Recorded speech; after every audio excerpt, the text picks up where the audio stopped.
El presidente Trump está desplegando su magia negociadora. Está intentando enseñarles a los iraníes, que se comportan un poco como niños rebeldes, lo que realmente está pasando ahí, y va a conseguir el acuerdo que quiere. No deberíais tener ninguna duda de eso. Y si la tenéis, podéis preguntar a muchos de sus personas favoritas que salen en televisión. Lo único es que quizá no entendáis del todo lo que está ocurriendo en realidad. Hoy hemos tenido otra muestra de eso.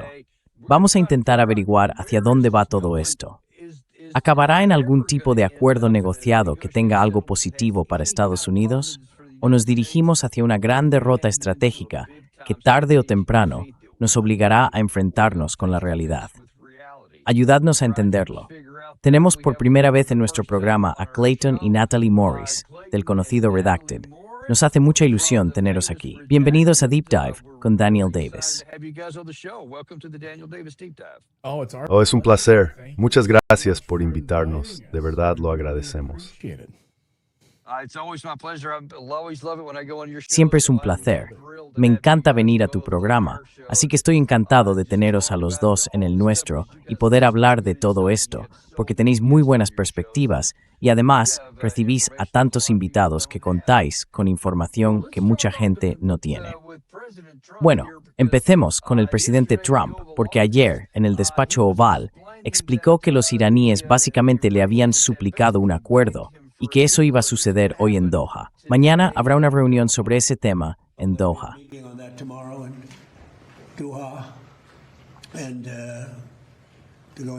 Y se van a Qatar. Creo que ya han salido, o están a punto de hacerlo. Así que veremos cómo va eso. Pero nos está yendo muy bien en ese frente.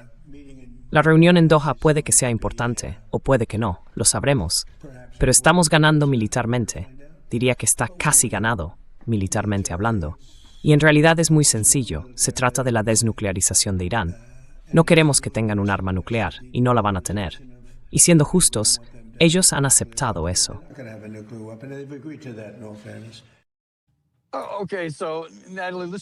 Vale, a ver, Natalie, vamos a intentar aclarar esto.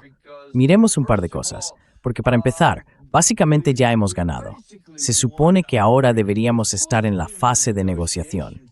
Entonces, ¿por qué seguimos hablando de ganar? Por cierto, él dijo, creo que fue al tercer o cuarto día de esta guerra que ya habíamos ganado, más o menos. Está repitiendo eso. ¿Qué ha pasado desde entonces hasta ahora? Bueno, el portavoz del Ministerio de Asuntos Exteriores iraní dijo que en realidad no tenían ninguna reunión programada con Estados Unidos el mismo día en que el presidente Trump afirmó eso. Así que es una payasada. Según se informó, volvió a enviar a su yerno, Jared Kushner, y a Steve Witkoff, cuando los iraníes han repetido una y otra vez que no se fían de esos tipos, porque cada vez que se reúnen con ellos, acaban bombardeados. Por eso insistieron en que acudieran diplomáticos más serios cuando de hecho se firmó el memorando de entendimiento. ¿Y ahora qué van a hacer? Me imagino a Jared Kushner y a Steve Witkoff intentando atrapar a unos iraníes para soltarles un discurso de ascensor. Esa es nuestra diplomacia ahora mismo. Y eso nos dice que primero el acuerdo ha sido endeble desde el principio. Segundo, que no somos nosotros quienes ponemos las condiciones. Y tercero, aún tendremos ningún poder.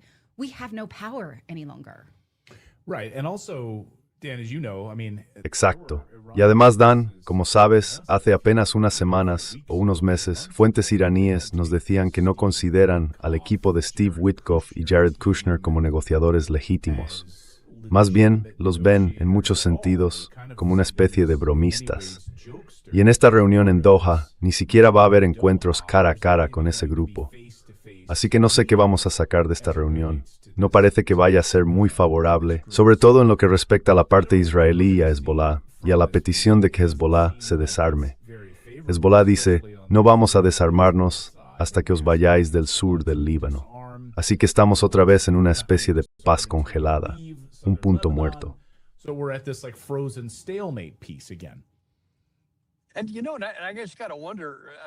Y bueno, me pregunto, Clayton, ¿qué espera conseguir realmente el presidente Trump? Porque viste en ese fragmento que decía, quizás salga algo de esto. Quizá no, no lo sé, ya veremos.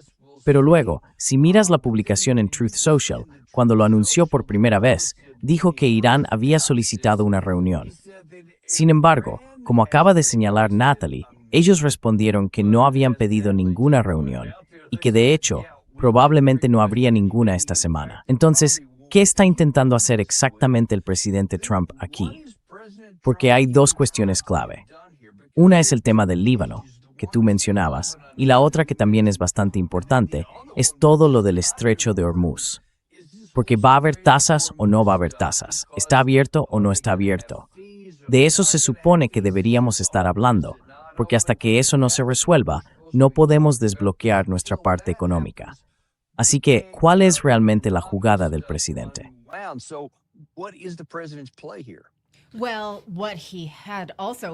Bueno, lo que él también exigió en Truth Social fue que las gasolineras y los comercios bajaran sus precios de inmediato. Ahora, a lo que yo fui directamente con eso, a que el presidente Biden culpaba de los problemas de inflación que él mismo provocó con la guerra en Ucrania, ya sabes, los Doritos, por tener una tercera parte de inflación, las patatas dentro de la bolsa. Decía que el verdadero problema era la reduflación, que el problema eran los minoristas, pero no, en absoluto. El problema era que estaba enviando miles de millones de dólares de los contribuyentes a Ucrania y debilitando el dólar estadounidense.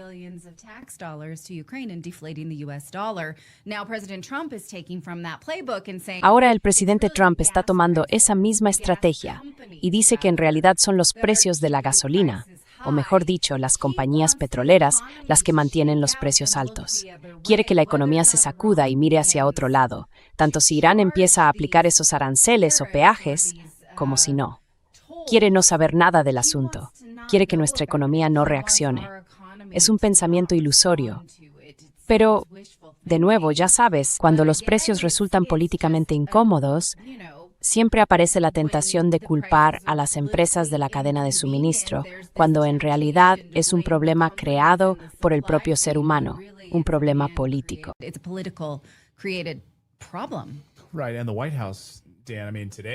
Exacto. Y la Casa Blanca, Dan, bueno, hoy mismo ha reconocido hace apenas unos minutos que las cifras de inflación están altas. El IPC, el índice de precios al consumo, vuelve a subir. Tenemos este nivel tan elevado.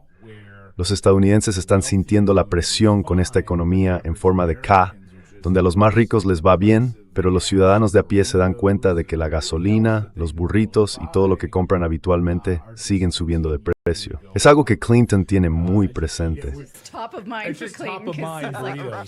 ¿Cuánto cuesta mi burrito?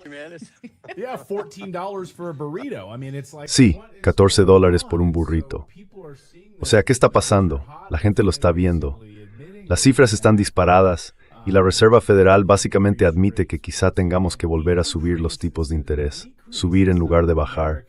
Y eso no es lo que los estadounidenses quieren oír ahora mismo en Estados Unidos. Así que el presidente Trump intenta pasar página de todo esto, pero parece atrapado en ello. Casi me recuerda a alguien atrapado en ámbar, porque Irán está diciendo, oye, el Golfo Pérsico, el Estrecho de Hormuz, este es nuestro patio trasero, esta es nuestra zona de influencia, y vamos a tener control directo sobre esta área.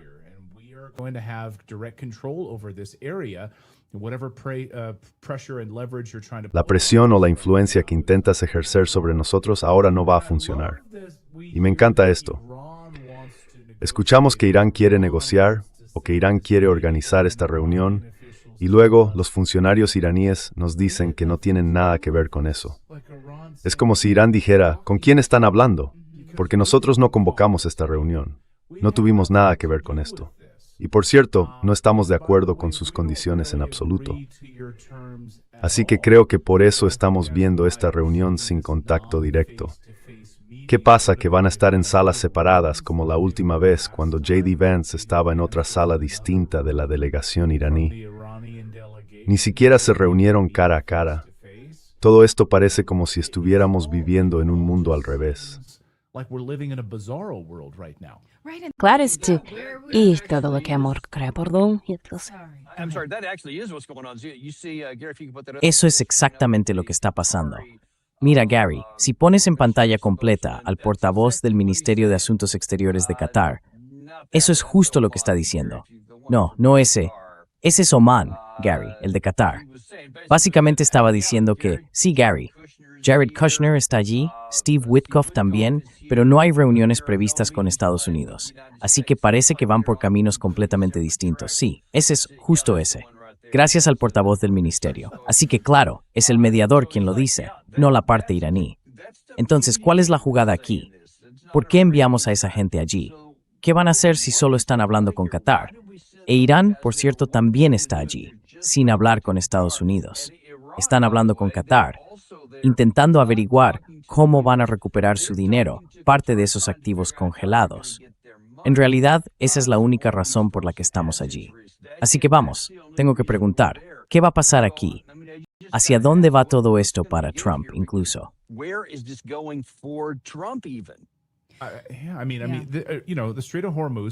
Quiero decir, el estrecho de Hormuz es el mayor punto de presión que tiene Irán aquí, y en la práctica lo controlan. Esto demuestra lo desbordados que están ahora mismo los Estados Unidos. No sé qué otros puntos de presión tienen. Quiero decir, mira las bases estadounidenses que, por supuesto, han sido atacadas. Newsweek acaba de publicar un gran informe en las últimas 24 horas sobre cómo las bases de Estados Unidos en Oriente Medio son básicamente blancos fáciles y han sido destruidas. Así que no sé cuál es el plan de Trump aquí. Los estadounidenses, bueno, basta con ver sus índices de aprobación ahora mismo. Están por los suelos mientras intenta pasar página de cara a las elecciones de mitad de mandato.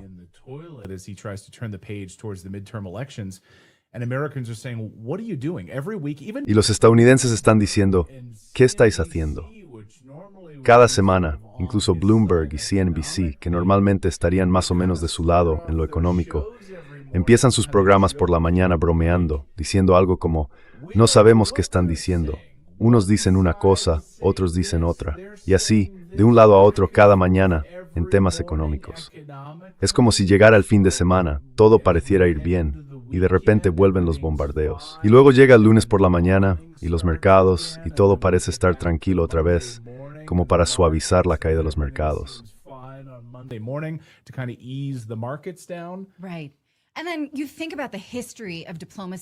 Exacto. Y luego, si piensas en la historia de la diplomacia con Irán, especialmente desde la primera administración Bush, Irán había intentado una y otra vez acercarse a Estados Unidos y una y otra vez fue rechazado. Bush, Clinton, el segundo Bush, Obama. Obama se burló de ello cuando recibió cartas de líderes iraníes. Clinton dijo que haría un trato con Irán porque podía enviar armas a sus misiones de la OTAN a través de Irán. Y luego, cuando llegó el momento de levantar las sanciones, dijo, bueno, os daremos pistachos y alfombras.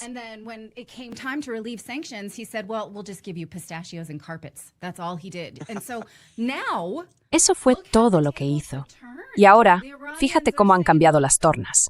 Los iraníes dicen, mira, os hemos dado 4 décadas intentando ser diplomáticos. Ahora que por fin tenemos relaciones con vosotros, nos bombardeáis cada vez que vamos. ¿Por qué haríamos eso? ¿Por qué íbamos a confiar ahora en Estados Unidos? Y ya ni siquiera tenemos el poder de sentarlos en una misma sala. Cuando Obama se reía de las cartas, ahora somos nosotros los que decimos, oye, ¿podemos terminar una reunión en algún sitio? Y ellos responden, no lo creo. En realidad tenemos pan como esto.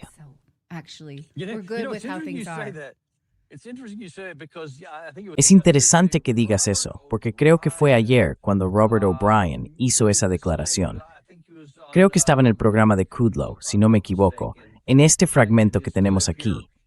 Escucha cómo habla sobre la parte iraní y dime si te parece que está hablando de un igual o de alguien a quien realmente deberíamos tomar en serio.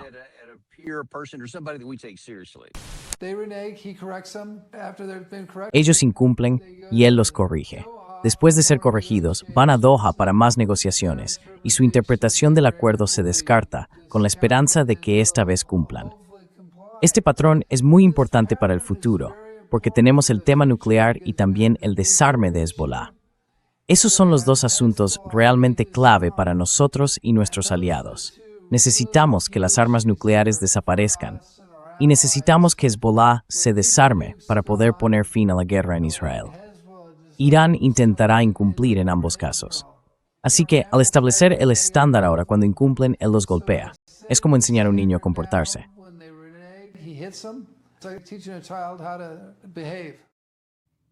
¿Esa persona es de verdad? Primero suena como si estuviera borracho o algo así, arrastrando las palabras. Y luego dice algo como, sí, es como un niño al que hay que darle una azotaina, o algo por el estilo. No hay nada de seriedad en eso. Y si esa es la forma en que te comunicas con alguien con quien has ido a la guerra, alguien que tiene poder sobre ti, te pregunto, Clayton, ¿cómo esperas conseguir una solución que realmente te funcione?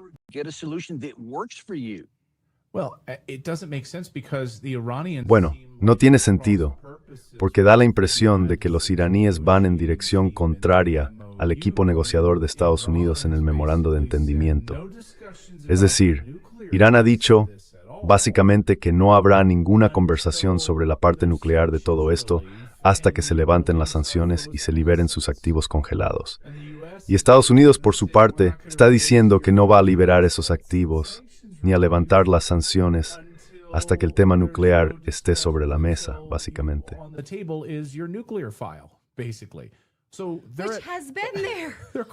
Eso ha estado ahí desde el principio. Quiero decir, si sigues las inspecciones del OIEA en Irán, especialmente durante los últimos, 5 años, Irán ha participado. El OIEA ha dicho, hemos inspeccionado hasta el último gramo, han sido transparentes. Y luego dijimos, bueno, a Israel no le gusta, así que guerra. Pero los archivos han estado ahí.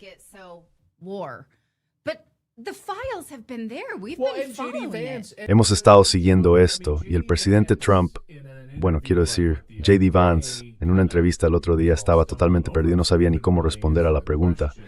Pero la idea de que, oye, bombardeamos y destruimos tus capacidades nucleares el verano pasado, así que todo eso ya no existe. Entonces, ¿de qué estamos hablando exactamente? Pensábamos que todo había sido destruido, que ya no quedaba nada, solo polvo. Así que, ¿qué tipo de debate estamos teniendo sobre tu capacidad nuclear? Destruimos tus centrifugadoras. Se supone que ya no existen. Vosotros mismos nos lo dijisteis. Hannity lo dijo en televisión. Así que todo eso desapareció. ¿Qué parte de esta táctica de negociación estamos usando aquí en lo que respecta al tema nuclear? Pero luego, hace 2 semanas, el presidente Trump dice, bueno, todos los demás tienen energía nuclear, así que ellos también deberían poder tenerla. No puedes tener esto para siempre, pero pensé que habías dicho para siempre. Nos dijiste que lo habías destruido. Y ahora quieres que nos aseguremos de que eso quede incluido en este memorando de entendimiento. Los iraníes deben de estar ahí sentados pensando, ¿qué demonios están bebiendo los estadounidenses ahora mismo? No tiene ningún sentido. Y luego escuchas a un tipo como ese sentado en el programa de Kudlow, que básicamente está admitiendo que a esta gente hay que darles un escarmiento de alguna manera. En fin, no se entender en mí.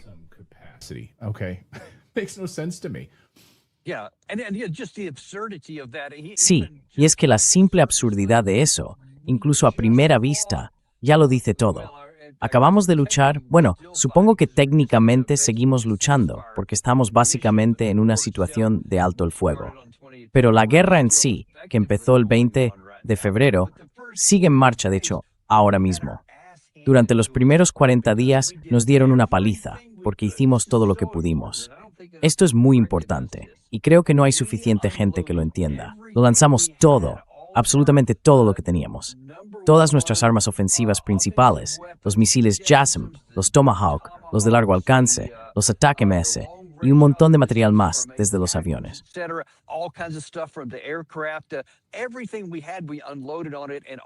Lanzamos todo lo que teníamos contra eso, y lo único que consiguió fue volar unas cuantas rocas en unas montañas de granito. Pero no hizo nada en la parte inferior, nada contra las instalaciones reales que hay debajo, las de producción, las de creación, las de lanzamiento, los drones, los misiles, todo eso prácticamente ni se tocó. Y ahora hemos usado como un 45% de algunas de nuestras categorías clave de armas defensivas. Los sistemas THAAD, los PAC-3 y algunos otros parecidos. Nos hemos quedado agotados. y ellos siguen operativos, siguen teniendo el control del estrecho de Hormuz. Entonces, ¿en qué universo tiene sentido burlarse de ellos en cámara aquí? Y esto no va solo por Robert O'Brien. El presidente Trump está en la misma categoría. Explícame cómo se supone que termina todo esto.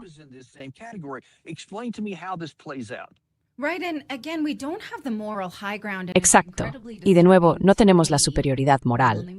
Y me resulta increíblemente perturbador. Soy la única madre aquí ahora mismo que no haya ninguna consecuencia por matar a niñas pequeñas. Ninguna. Ni siquiera forma parte del memorando. No hay obligación de pedir perdón, no se exige una investigación, no hay consecuencias diplomáticas, nada. Quiero decir, estamos castigando a Rusia con sanciones por lo que consideramos una agresión. Y mira lo que ha pasado. No entiendo cómo es posible que para nosotros no haya consecuencias. Yo desde luego quiero que las haya y que sean graves para que mi país no vuelva a hacer algo así. ¿Qué podemos hacer para que eso ocurra?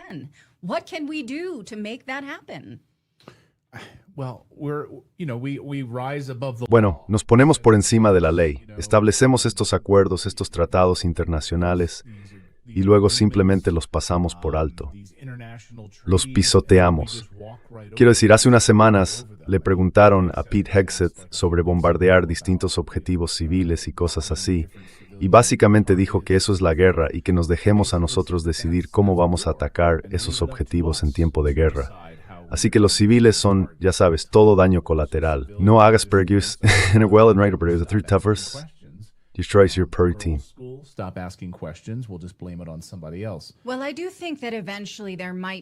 Bueno, creo que al final podría pasar algo así. Quiero decir, piensa en lo que ocurrió con el vuelo iraní que derribamos a finales de los años 80 con unos 300 civiles a bordo. Al final hubo un caso penal internacional. De hecho, Estados Unidos lo resolvió pagando millones de dólares. Hay que pensar que tarde o temprano eso volverá a pasar. Pero no fue una gran crisis nacional, fue una decisión diplomática. Pagamos y seguimos adelante. Tenemos que sentir esto de forma colectiva. Tenemos que saber que alguien nos va a pedir cuentas. Yo quiero eso, de verdad. Quiero que alguien pague por ello.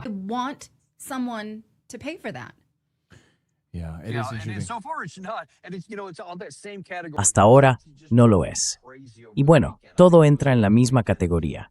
Hubo algo que me sacó de quicio este fin de semana. Creo que fue el fin de semana. El secretario de Estado, Marco Rubio, salió delante de las cámaras, muy apasionado y con mucha convicción, a dar una especie de lección a las Naciones Unidas. ¿Cómo se atreven a no condenar a Irán por lo que están haciendo con esas tasas y peajes y por no resolver este asunto? Es ilegal, es una violación del Código de la ONU. Y así siguió, completamos la frase. You're at command.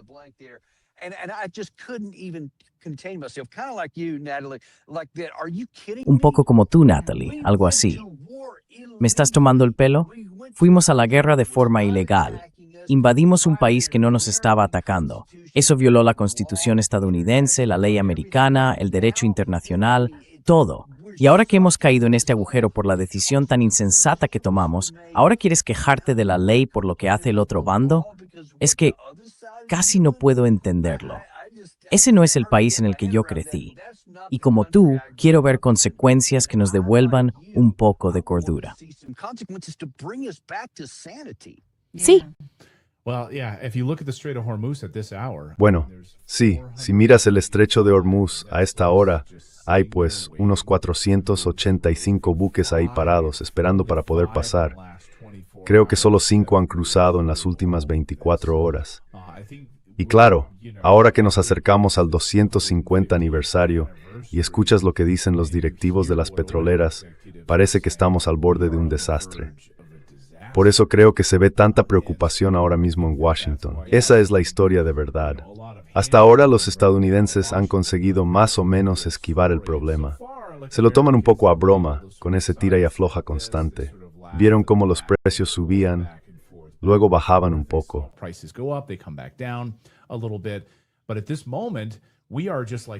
Pero en este momento estamos a solo unas semanas de que esto se convierta en un desastre total para el pueblo estadounidense, en lo que respecta a los precios del petróleo, de la gasolina y de la energía en todo el país.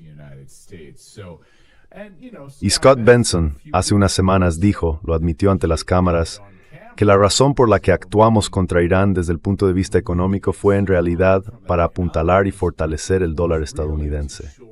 Y eso fue exactamente lo que pasó. Vimos cómo el dólar subía alrededor de un 5%. Así que mucha gente volvió a refugiarse en el dólar cuando parecía que todo esto se estaba resolviendo. Los precios del oro bajaron un poco. Los de la plata también bajaron. Así que el Tesoro de Estados Unidos consiguió, en cierto modo, lo que quería, aunque solo por un tiempo. Pero ahora mismo no parece que eso sea sostenible.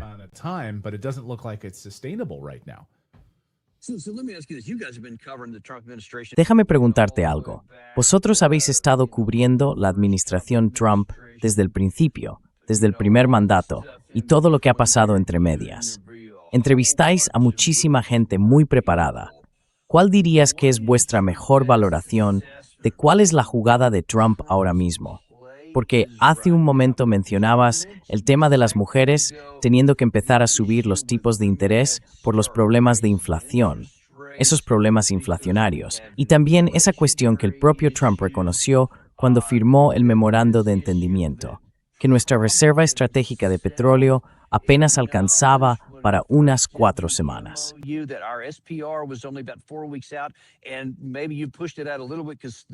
Y quizá lo hayas impulsado un poco, porque las compuertas han estado parcialmente abiertas.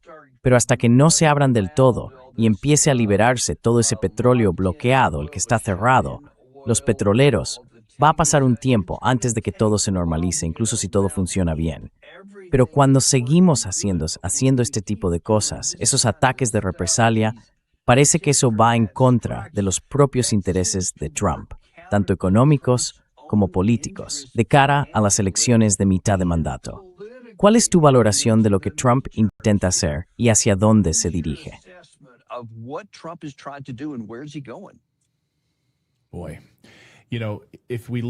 Vaya, ya sabes, si escuchamos lo que... Bueno, haces las preguntas fáciles aquí, por cierto, así que... A ver, quiero retroceder unos meses porque antes, justo después de que empezamos a oír hablar de Venezuela y todo lo que estaba pasando allí, antes de que Irán estuviera realmente en el punto de mira, si escuchamos lo que decía el presidente Trump, lo que decía el secretario Hegseth, todo giraba en torno al dominio del hemisferio occidental. Ese era realmente el núcleo del asunto. Y también se trataba de garantizar que el dólar estadounidense, la independencia energética, se consolidaran dentro de Estados Unidos. Era una cuestión de alejarse del petrodólar saudí.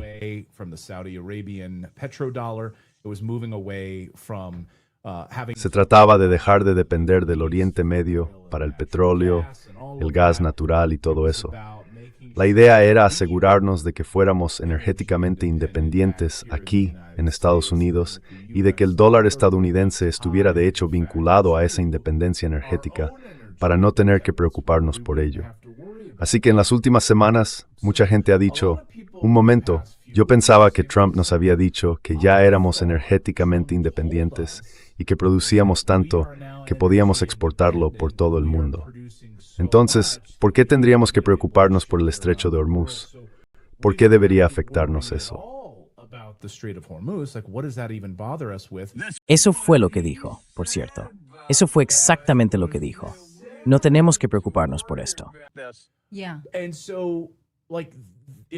Si escuchas cuál parecía ser su objetivo, era algo así como una dominación del hemisferio occidental, una especie de tecnocracia occidental, donde realmente se impondría la idea de la doctrina Monroe. Y eso estaba en el centro de su nuevo movimiento. Pero parece que eso se está resquebrajando, que ya no es del todo así. Al menos así es como yo lo interpreto. Solo estoy repitiendo lo que ellos mismos nos decían. Decían que lo que querían en Estados Unidos era dejar de depender del petróleo de Oriente Medio, que el dólar estadounidense cambiaría y que para reforzarlo se vincularía a nuestra propia producción y manufactura dentro del país. Pero los ejecutivos del sector petrolero dicen que eso no es realista, que no se puede hacer, que no tenemos eso, que no tenemos esa capacidad.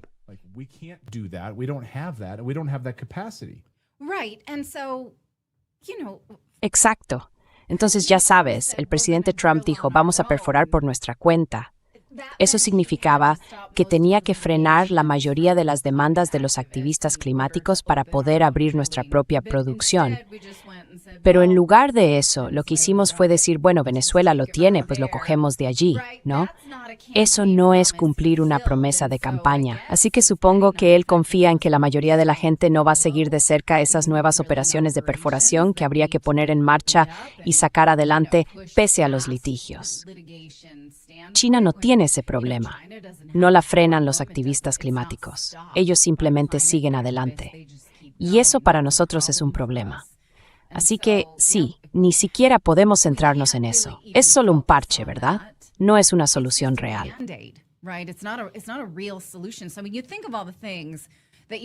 Así que, cuando pienso en todas las cosas que podían generar esperanza en un segundo mandato de Trump, él habló de reducir nuestra participación en la OTAN.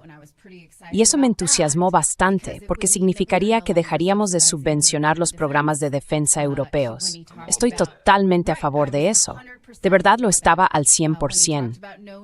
Cuando habló de no iniciar nuevas guerras, cuando dio aquel discurso el año pasado en Oriente Medio diciendo que ya no íbamos a decirles a los demás cómo debían ser, que esa ya no era nuestra política, nada de eso se ha hecho realidad.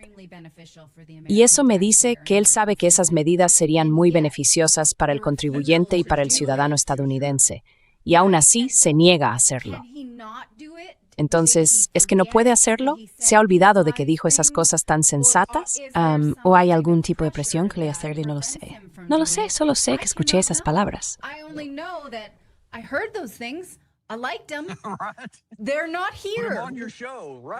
No están aquí en tu programa. Exacto. Quiero decir, sin duda hubo presión para llevar a cabo la guerra de Israel contra Irán. Hubo una presión enorme en ese sentido. Creo que todo el mundo estaría de acuerdo con eso. Y personas con información interna han reconocido que eso es exactamente lo que pasó. Joe Kent y otros han admitido que eso fue lo que ocurrió dentro de la Casa Blanca. Y no sé, si uno hablara en privado con el presidente Trump, vería lo frustrado que ha estado por tener que hacer este disparate contra Irán. Sin embargo, si miramos atrás, durante generaciones o décadas, él siempre ha dicho que Irán no debería tener un arma nuclear, no que debería tenerla. Pero parecía no escuchar a su propio aparato de inteligencia, que le decía que Irán no tenía intención de hacerlo. Y por cierto, no la tienen.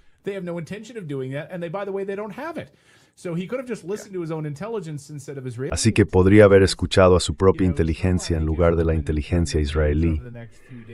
Trump, creo, espera pasar página en los próximos días con el lanzamiento de esas cuentas Trump que salen el 4 de julio. Y la verdad, siendo totalmente justo y transparente, creo que es algo muy importante. Pienso que, si se centrara en esas cosas, dar $1,000 a los recién nacidos en Estados Unidos, para que puedan generar intereses y empezar a crear patrimonio familiar en todo el país. Animar a las familias a tener hijos otra vez, centrarse en la brecha de natalidad en Estados Unidos, impulsar esa ley de vivienda de la que le preguntaron ayer. Él dijo que no era gran cosa. No era gran cosa. Pero los estadounidenses están paralizados ahora mismo, sin poder comprar casas porque los tipos de interés están altísimos.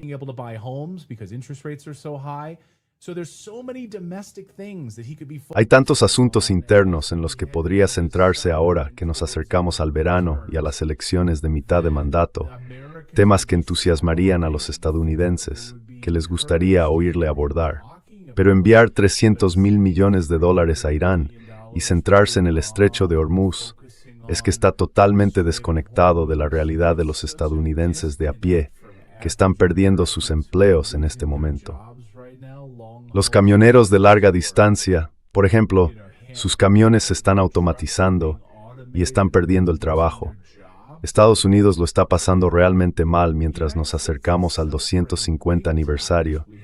Y da la impresión de que esta administración y el Senado, con John Thune y otros al frente, están completamente despistados. No les importa la gente. Y creo que eso se refleja en las nuevas encuestas que salieron la semana pasada.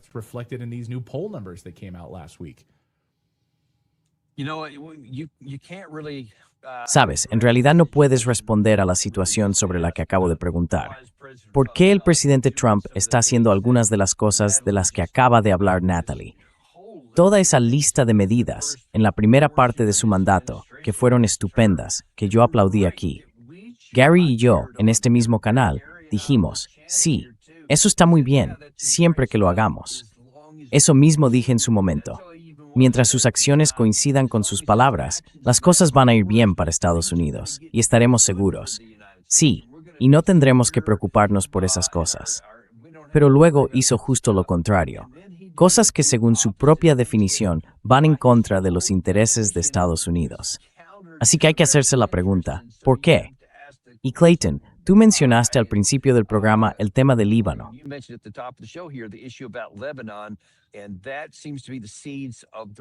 Y eso parece ser la raíz del verdadero problema aquí. Si el programa nuclear realmente no era un asunto, y a él se lo dijeron claramente antes de lanzar esta guerra, entonces tenemos que preguntarnos cuál es el verdadero motivo. Y me gustaría saber tu opinión. Quiero entrar en esta parte de la conversación sobre lo que piensas de esta aparente contradicción total dentro del gobierno. Por un lado, el presidente y el vicepresidente trabajando en el memorando de entendimiento y tratando de resolverlo. Y por otro, el secretario de Estado actuando por su cuenta con Israel y Líbano para cerrar un acuerdo que no incluía a Irán ni a Hezbollah, que son precisamente los miembros de esa coalición que combaten junto a Israel dentro del Líbano.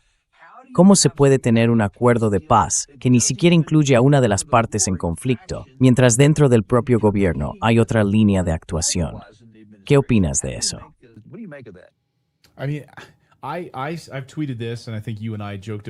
He tuiteado sobre esto y creo que tú y yo bromeamos al respecto en Internet en algún momento. Creo que el vicepresidente Vance está siendo preparado para fracasar aquí. Es el típico juego del poli bueno y el poli malo. Pienso que los neoconservadores en Washington quieren desesperadamente que Marco Rubio sea el próximo presidente de Estados Unidos y que al alinearlo con Israel y hacer lo que Israel quiere, le están poniendo una especie de red de seguridad para asegurarse de que Marco Rubio sea el hijo predilecto de cara al futuro. Así que J.D. Vance es el negociador que ya sabes, tiene que enfrentarse a Israel. Está en esta pequeña gira de promoción de su libro y no está incluyendo a Hezbollah, no está incluyendo al Líbano. Rubio tampoco está incluyendo esas cuestiones en este acuerdo.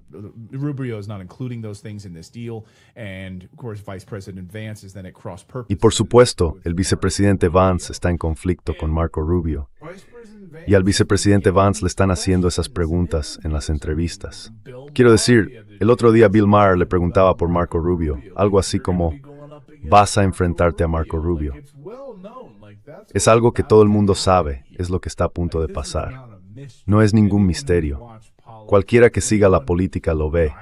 Yo mismo he entrevistado a Marco Rubio muchas veces y conozco bien sus ambiciones de ser presidente de los Estados Unidos. Y eso no ha cambiado ahora que es secretario de Estado. Creo que se está posicionando precisamente en esa dirección.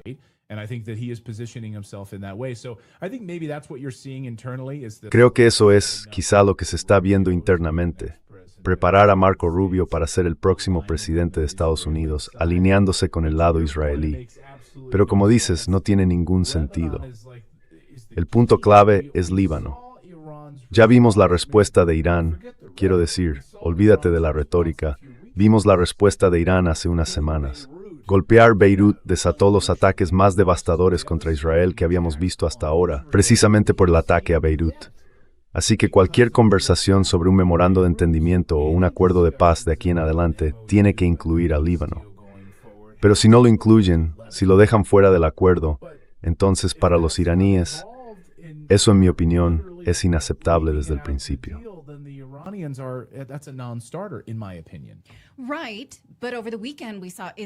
Vale, pero este fin de semana vimos a Israel usar una de las bombas no nucleares más grandes en el sur del Líbano que se han visto en décadas. Entonces, ¿habrá una respuesta diplomática? Es interesante. ¿Es por eso que Estados Unidos no tiene una reunión prevista con diplomáticos iraníes? Porque Israel va a hacer, sin más, lo que quiera, y el resto tenemos que presenciar una especie de Gaza 2.0. ¿Y de verdad no hay ninguna fuerza que pueda detenerlo? Esa es una pregunta que tenemos que seguir haciéndonos. Ahora vemos que Naciones Unidas ha publicado cifras de víctimas infantiles en Gaza durante los últimos 3 años, y la BBC el año pasado llevó a médicos para contar exactamente lo que ocurrió. Tenemos los datos, lo sabíamos desde el principio. ¿Tenemos que esperar siempre a que pase para enterarnos? Da la sensación de que ese es el mundo en el que nos toca vivir ahora.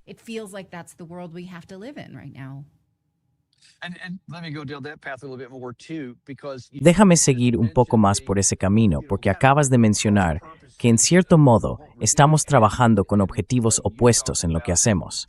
Y Clayton, tú hablaste de que Marco Rubio quiere ser presidente. Sí, eso se entiende, es lógico, lo comprendo. Y J.D. Vance supongo que también quiere serlo. Tiene sentido, es el vicepresidente. Pero aquí está el gran problema, tanto con todo este asunto del estrecho de Hormuz como con el del Líbano. El presidente Trump parece un padre ausente, si puedo usar esa comparación, porque tiene a J.D. Vance por un lado y a Marco Rubio por otro. Y los dos están actuando, tomando decisiones en nombre de Estados Unidos, pero con objetivos que se contradicen. ¿Dónde está el presidente?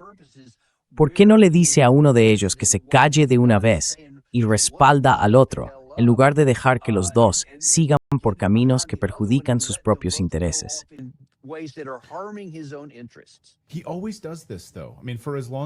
Pero es que siempre hace lo mismo. Quiero decir, desde que le conozco y le he cubierto, siempre lo ha hecho. Le gusta quedarse atrás y ver cómo los demás se pelean entre ellos. Basta con recordar cómo era en televisión, ¿no? ¿Cómo se llamaba aquel programa? The Apprentice. En The Apprentice, sentado con los brazos cruzados, mirando cómo la gente de su equipo se enfrentaba entre sí, viendo quién era el macho alfa, quién iba a salir ganando. Y creo que eso le divierte de verdad. Sinceramente, no sé dónde están sus lealtades en el fondo. ¿Está del lado israelí? ¿Del lado de J.D. Vance? No lo sé. Pero parece que disfruta con todo esto. Solo diré eso de entrada. Creo que realmente quiere ver quién es el perro alfa aquí, quién gana esta batalla.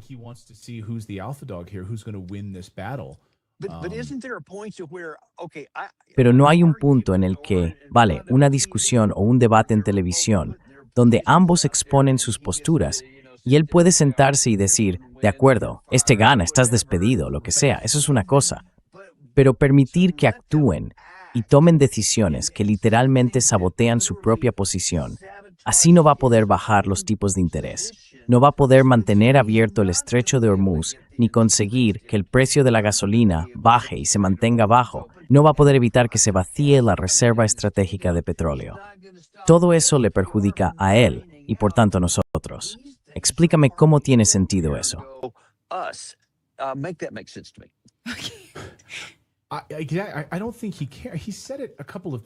No creo que le importe. Lo ha dicho un par de veces. No creo que le importe. Cuando ayer le preguntaron por la ley de vivienda y por los precios que son demasiado altos para la mayoría de los estadounidenses, dijo, no me importa, no es un problema. Está más contento de que a sus amigos ricos les vaya bien, de que tengan patrimonio en sus casas y todo eso, y quiere asegurarse de que eso quede bien protegido. En el fondo, no creo que realmente le importe.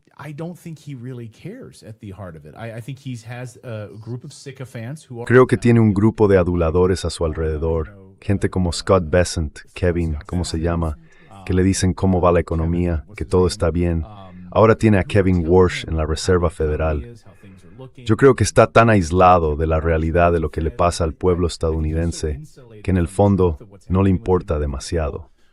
Así es como lo veo. A menos que salga y empiece de verdad a hablar otra vez con la gente en los mítines, donde la gente pueda decirle, señor presidente, lo estoy pasando mal, estoy perdiendo mi trabajo. Pero eso es lo que pasa, y muchos presidentes lo han reconocido con los años, que en cuanto llegan al cargo, se aíslan. Los envuelven en una especie de burbuja, muy protegidos, rodeados de asesores que les repiten que todo va bien.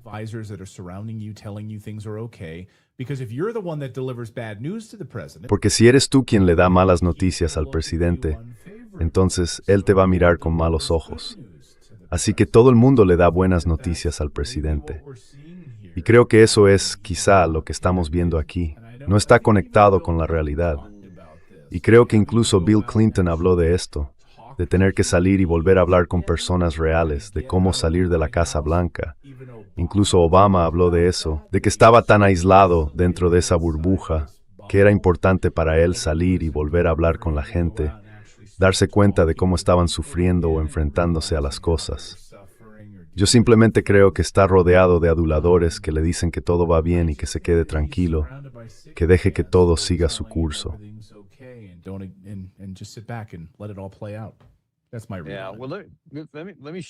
Esa es mi opinión real. Déjame enseñarte a otra persona de la que también se rodea, o al menos a la que escucha, y eso es preocupante. Esta guerra la iniciaron algunos de los que presumen de hablar con él por teléfono todo el tiempo, como Lindsey Graham, Jack Keane o el general Kellogg, que hablaron directamente con él y defendían ir a la guerra. Consiguieron su guerra. Ahora apenas se les oye. Han guardado silencio, al menos por el momento. Pero hay uno que no se ha callado, y ese es Mike Pompeo.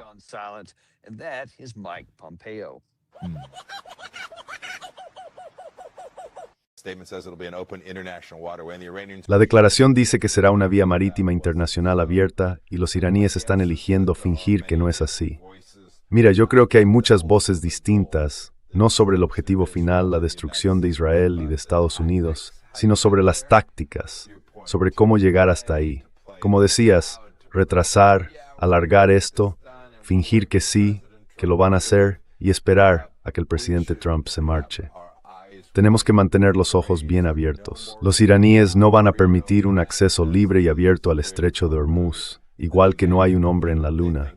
Creen que tienen poder económico sobre Estados Unidos. Creen que tienen la capacidad militar para hacerlo. Así que vamos a tener que arrancarles eso de las manos por la fuerza.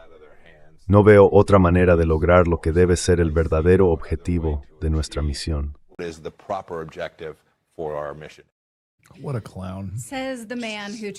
¡Qué payaso! Lo dice el hombre que intentó asesinar a Julian Assange para que el público estadounidense dejara de conocer los crímenes de guerra del ejército de Estados Unidos. Vale. Así que, para él, el asesinato es la única forma de responder a las cosas. Ya. O sea, es que no puedo creer que él... A ver, no tengo problema con dar voz a la gente y todo eso, pero podemos al menos dejar claro que este tipo piensa que matar es una forma aceptable de...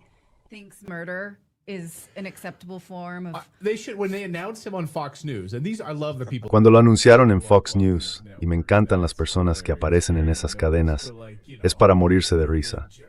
Gary lo sabrá. Pero el general Jack Keane, todos esos neoconbelicistas que por supuesto quieren la guerra de la peor manera posible y que están ligados al complejo industrial de defensa, claro. Mike Pompeo. Deberían poner algún tipo de aviso, como decía Natalie, nada más empezar. Nos acompaña ahora el exdirector de la CIA, Mike Pompeo, que en su día intentó asesinar a Julian Assange. Gracias, Mike, por estar hoy con nosotros en el programa. Pero es que resulta cómico oírle decir que la forma de conseguirlo es arrancárselo de las manos, cuando en realidad todo el estrecho de Hormuz estaba abierto.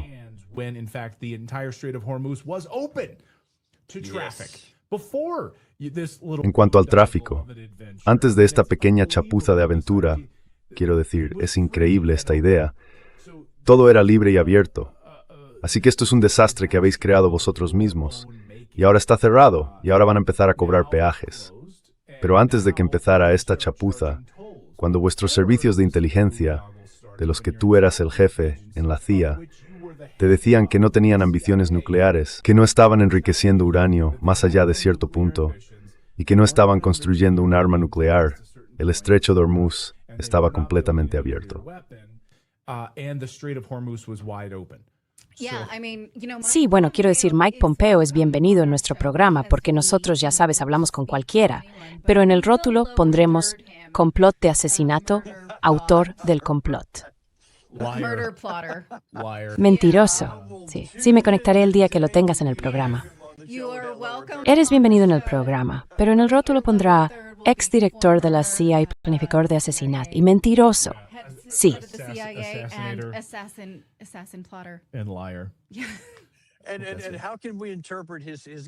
¿Y cómo podemos interpretar ese comentario suyo? Porque mira, yo conozco a mucha gente, gente a la que quiero, que solo se informa a través de Fox News. Y claro, eso es lo único que escuchan, es lo que creen. Y cuando oyen a Mike Pompeo decir, bueno, claro, sus tácticas no han cambiado, siguen queriendo destruir Israel y destruir Estados Unidos. En fin, sigamos. Pues la gente escucha eso y piensa, entonces eso es lo que realmente están haciendo. Obviamente, quienes saben del tema, saben que eso es una tontería. Pero ¿tú qué opinas? ¿Por qué sigue repitiendo eso? ¿Es solo para justificar que podamos volver a intervenir e intentar arrebatárselo de las manos? Es como George Costanza en Seinfeld cuando decía Jerry, acuérdate, si repites una mentira las suficientes veces, no es una mentira si te la crees. Pues eso, repítela las veces que haga falta. No es una mentira si te la crees. Creo que eso es lo que ellos piensan, que Irán estaba a punto de atacar a Estados Unidos, que están siempre a punto de atacar a Estados Unidos. Pero eso no ha pasado.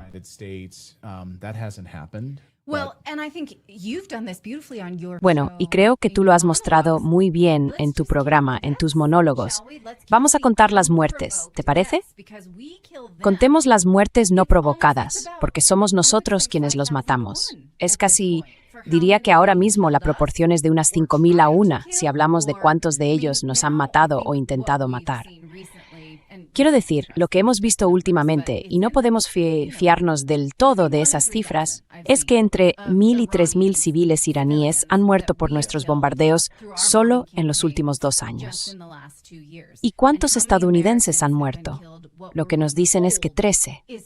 Ahora bien, si retrocedemos, digamos, a 1979, cuando se estableció la República Islámica, somos nosotros quienes los hemos matado. 5.000 quizás sea demasiado alto, pero si tuviera que afinar, probablemente sería una proporción de 500 a 1. Tendría que decir eso.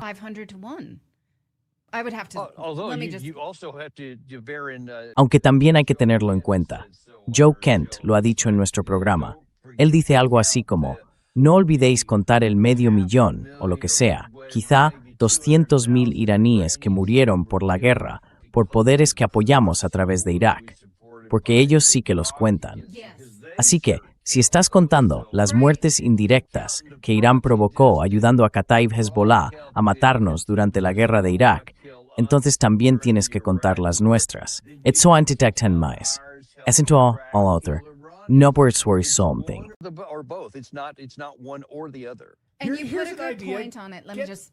Has señalado algo muy importante. Déjame terminar esto, porque lo que acabas de mencionar es que nosotros le dimos a Irak armas químicas para atacar a soldados y aldeas iraníes, y fue algo horrible. Irán también tenía esa tecnología, pero su fatwa establecía que no debían usarla, se negaron a hacerlo. Así que tenemos que tener eso en cuenta al valorar si usarían o no una bomba hipotética, porque de hecho en el pasado han actuado conforme a sus fatwas religiosas.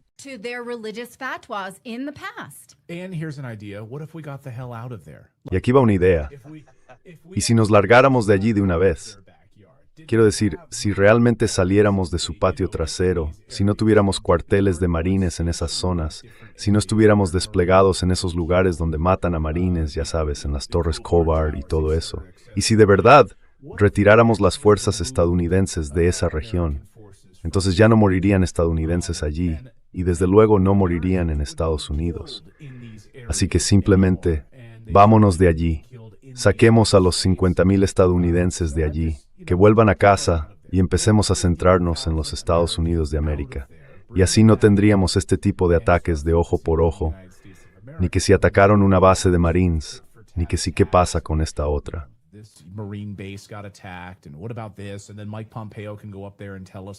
Y luego Mike Pompeo puede subir ahí y contarnos lo que pasó en 1981 y así sucesivamente. Eso es precisamente lo que me frustra. Y claro, tú acabas de mencionar Irak y lo que ha estado ocurriendo allí en los últimos días por parte de Estados Unidos. El profesor Morandi, hace apenas unos días, reconocía lo que está pasando dentro de Irak y si Estados Unidos está, una vez más, entrometiéndose para provocar un golpe y tratar de desestabilizar ese país con el fin de... En fin, ya basta de injerencias, basta de meterse en esto. ¿Cuánta muerte y destrucción hemos llevado a los iraníes solo por estar en Oriente Medio desde el principio?